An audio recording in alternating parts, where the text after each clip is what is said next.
ಪರವಾಗಿ ಮಾತಾಡೋದು ಬೇಡ. ನೀವು ನಿಮ್ಮ ಕಾನ್ಸ್ಟಿಟ್ಯೂಯನ್ಸಿ ಪರವಾಗಿ ಮಾತಾಡಬೇಕಷ್ಟೇ.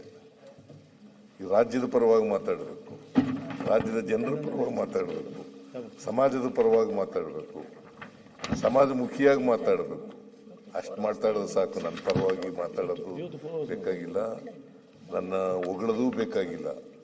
ನನ್ನ ತೆಗಳಬೇಕಾದರೂ ಪ್ರಜಾಪ್ರಭುತ್ವದ ವ್ಯವಸ್ಥೆ ಒಳಗಡೆ ತೆಗಳತಕ್ಕಂಥದ್ದನ್ನು ಅದನ್ನು ಕೂಡ ಕನ್ಸ್ಟ್ರಕ್ಟಿವ್ ಆಗಿ ಮಾಡಬೇಕು.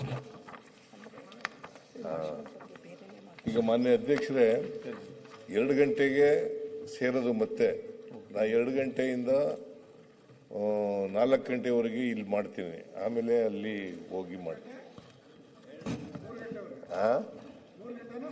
4 ಯಾಕೆ ನೀನು 2 ಗಂಟೆ ಮಾತಾಡಬಹುದು, ಕೊನೆಯಲ್ಲಿ ಮಾತಾಡಿ 5 ಗಂಟೆ ಮಾತಾಡ್ತೀರಾ ಅಂತ ತಿಳ್ಕೊಂಡ್ರೆ ನೀವು 4ಕ್ಕೆ ಅಂದ್ಬಿಟ್ರಿ, ಅದಕ್ಕೆ ಮಾತಾಡಿದೆ ಅಷ್ಟೇ.